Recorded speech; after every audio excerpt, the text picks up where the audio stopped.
Hey, God bless everyone. Sammyd here, man, sitting in the comfort of my car. I was doing a little research here online, and I was just reading about the incident in Minneapolis. And it's a shame, it's a tragedy what happened to brother George Floyd. It should have never happened. We're all hurting behind that. Man didn't stand a chance. Out and out murdered.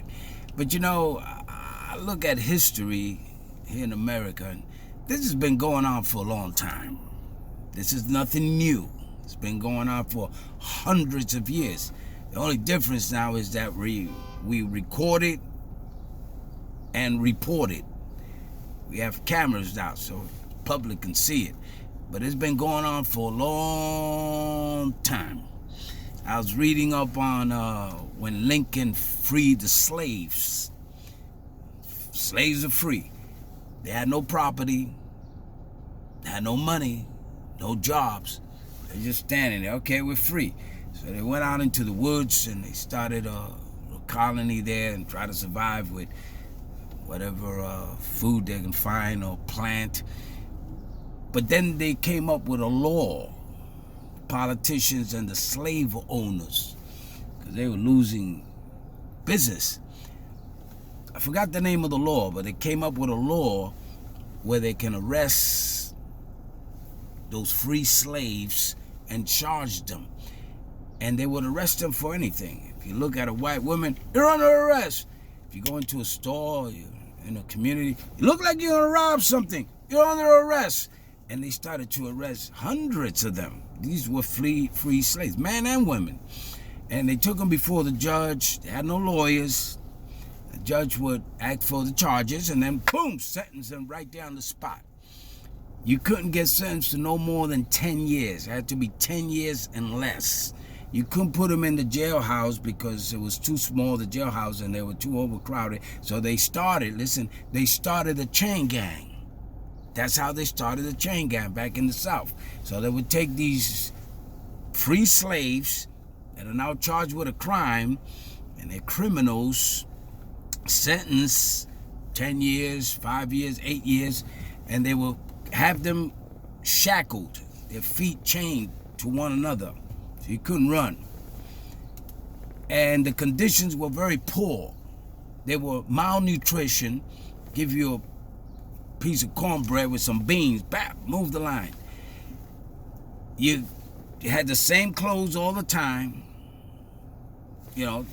stripes, inmate clothes, same boots, and you lived like in a barrack, just sleeping there like that. Everybody's chained to a pole, couldn't turn over or anything, and you under the heat, and you just had to sleep there till the next day. You worked for 12 hours under the heat, under the sun, and you're out there breaking rocks or building roads for the community or the politicians.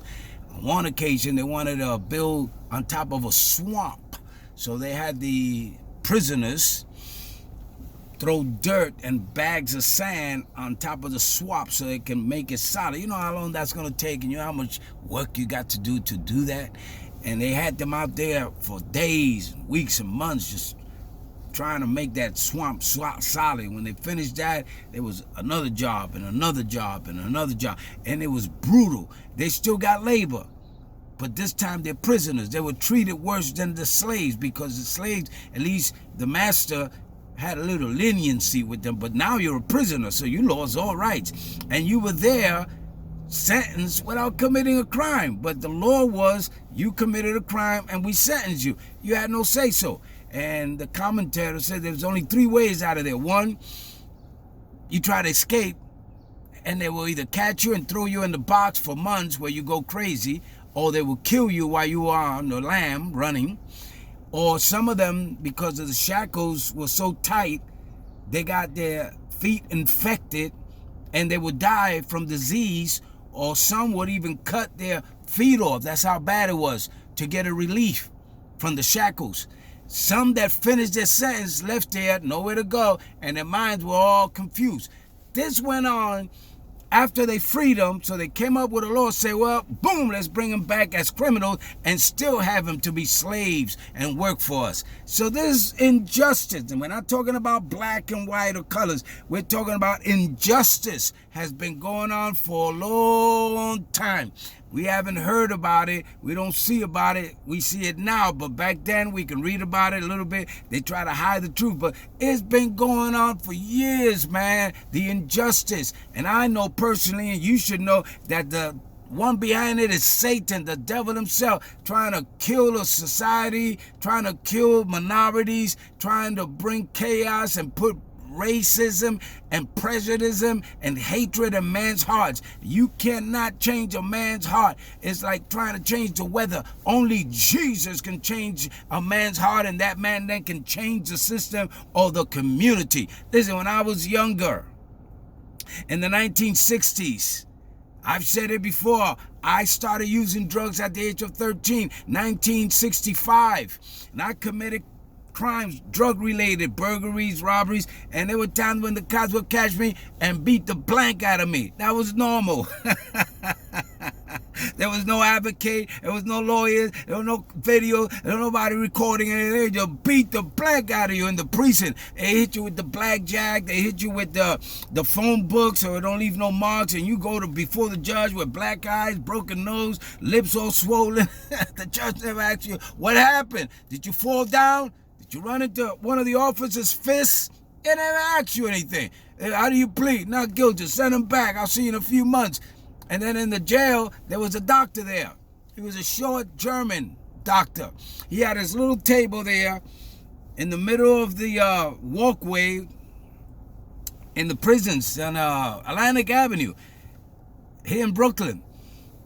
And you would line up, the inmates would line up, no matter what your sickness was, a tooth tear, you're withdrawing from heroin, they have no methadone in those days. You go up to the doctor, he had two COs, police officers next to him, correction officers, and he would ask you, what's wrong with you? Tell him, listen, I got this, I got that, I got this other thing. This was his thing. Everybody in the prison knew it. He was always saying the same thing. Here's 2 aspirins, drink a lot of water, and walk slow. Huh? Take these 2 aspirins, drink a lot of water, and walk slow. We would make fun of it. You saw the doctor, what did he tell you? Drink a lot of water and walk slow. Take 2 aspirins. Brutal. In Atlantic Avenue in the summertime, when it was like 100 degrees, they would close the windows deliberately. The officers, they closed it. Boom. There was no air coming in. At nighttime, we had to take buckets of water and throw it on the mattress just to lay down and get a little bit of freshness, a little bit of breeze, man, with the cold water. They had to constantly be doing that. In the winter, they would open the window. Let all the wind in. You had a little small little blanket, you're there shaking. I remember one time they arrested me.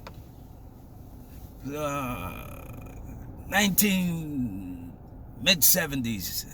I did 5 years in upstate. I was in prison when the Attica riot happened. That's another thing. They had the Attica riot. Governor Rockefeller gave the order, go in there and shoot everybody and take the prison back. They shot all inmates. They shot even correction officers that were dressed like inmates. They shot them, killed them, and then after that, they brutalized the inmates. They did all kinds of crazy things to them. They brutalized them. I won't even go into details. All the prisons were shut down. We couldn't go out for anything because of the riot. But they had arrested me. I was taking the train. I came from a party, minding my business. It was about 2 o'clock in the morning. I was out there in Williamsburg. And these 2 cops run up to me. I didn't know they were cops. They were undercover. And boom, they punched me in the face. And I'm thinking these are muggers. And, yo, get the cops. Call the police. I'm telling people, call the police. I found out they were the police when they threw me in the car. I saw the cop car and they were talking on the phone. And they took me to this place where there was a body on the floor. I don't know who it was. It had a blanket on top of the body, a white sheet, and it was blood on the sheet. And all the people in Spanish, hey, he's the one. They started spitting at me and punching. And I'm like, oh, what's up? I'm handcuffed. They took me in the precinct and they beat me up. They want me to confess. I got nothing to confess. I don't know what you're talking about. They broke one of my tooth. They broke a rib when they threw me down the stairs on the subway. I fell down. I had a broken rib. And they tied me up. They put the handcuffs real tight. And they tied me up to the radiator. And the radiator was on. It was steaming. And the heat from the radiator hit the handcuffs. And my hands were swollen and red. And I'm crying. I'm not crying literally, I'm cursing them out. I'm crying, yo, get off me. You got no right to arrest me. And they would come in and punch me in the face, and a few of them say, you're bleeding, right? And they would literally urinate on my face to clean up the blood. They brutalized me. While I'm in the precinct, several hours, the uncle of this young man that killed his girlfriend turned him in. The uncle, they bring the guy in and say, listen, he shot his girlfriend. I want him to confess. The guy confesses. I was hoping to put him in the cell with me. I was going to tear him up. So they put him in a different cell. He confesses. I told the officer, listen, you got the guy, let me go. He didn't let me go. He said, I can't let you go, man. You're going to press charges on us. I'm going to have to bring you up on some charges. And they arrested me, took me to Rikers Island, and I spent 14 days in there. They charged me with resisting arrest, disorderly conduct, and a few other things. And I said, you know, you're lying. You know, you're doing me wrong. That's all you can do. So police brutality, injustice has been going on for years, man. Upstate in one of the prisons, they went to do a gym. They wanted to build a gym, and they broke the ground to build a gym. And as they broke the ground, they found over 150 bodies of inmates that they had killed in prison, and they just buried them. Nobody knew anything about it. You didn't know. They just took you out and killed you, and nobody said anything. Nobody knew anything. And this has been going on. I've seen in Rikers Island when COs would come and beat you up, take you out of your cell, and then hang you somewhere, and they say you hung yourself. This has been going on for years. I've seen it. Perhaps you've seen it. Society have seen it. So what this cop did was wrong, but it's been going on for years. The injustice. Now, I have one question. Now, they say they fired him. What does firing really means? That would be my question. What does it really mean to fire a police officer? Does it mean like a leave of absence? Does it mean you've been suspended? Go home, enjoy your family. We'll still pay you. Stay home for a few months. After this thing cools down, we'll bring you back and give you desk duty, or we'll send you to another region, another session. You'll be a police officer somewhere else, another district. What does firing really mean of a police officer?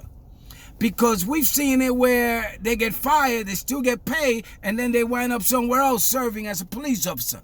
Now, me, if I was working somewhere and the boss or director comes up to me and says, hey, pack your stuff, you're fired, get the hell out of here. Oh, excuse me, get the plank out of here. You like that better? I have to go. They're not going to pay me. They're not going to bring me back. I'm fired. Now, for a police officer, what does it really mean? You're fired. Are they just trying to pacify, calm the people? We fired them. We're paid, suspended, cool out. We'll bring you back. So officer knows, yeah, okay, I'm fired. All right, I'm going home. Good night, everybody. I'll see you in a few months. What does it really mean to fire a police officer? You know, they have union. The union, hey, he did nothing wrong. He was offending himself. He was resisting arrest, and they try to bring him back. What does it really mean to fire a police officer?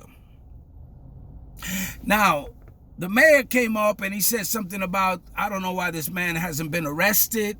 He did something he wasn't supposed to do, was unlawful injustice. We don't practice that technique of putting your knee on somebody's neck.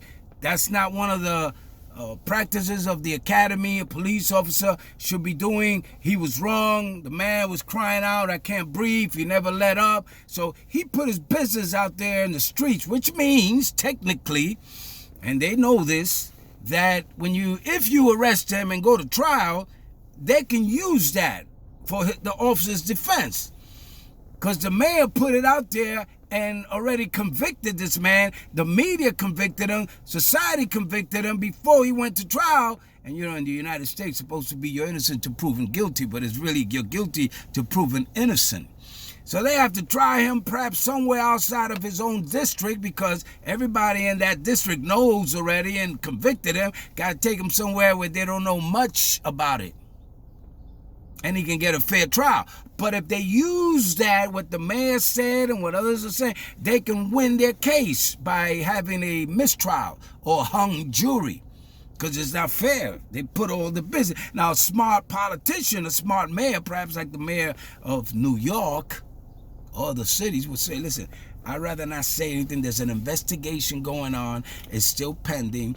I'd rather not comment on that. We all saw the video. We know what happened. But let the FBI or the district attorney or the lawyers investigate. And then when they conclude, we'll see what happens if he goes to trial. Let the jury decide. But when you're out there talking, because it's a political move, I want to get the black voters, and when I get reelected, I need them on my side, so I'm going to favor them. That's all political, man. Don't buy into that. Believe me, don't buy into it. And you gave them ammunition, because you convicted this man already by saying all that, which favors him. He'll use that against the defendant and his team. Now, okay, he's fired, but he wasn't arrested. Now, that's like me committing a crime. I think I'm gonna choke my neighbor. I don't like his dog is barking too loud, so I go up to him and I choke him. I'm never gonna do that, but that's just hypothetical. But I choked him. Boom! Everybody saw it. Police comes. Hey, it was him, that guy over there. They point towards me. Our cops come up to me. You choked this guy? As a matter of fact, I did, officer. Really? Where do you work? I work in a hospital. You're fired! Is that it? You're fired! Not under arrest. No charges. I'm just fired.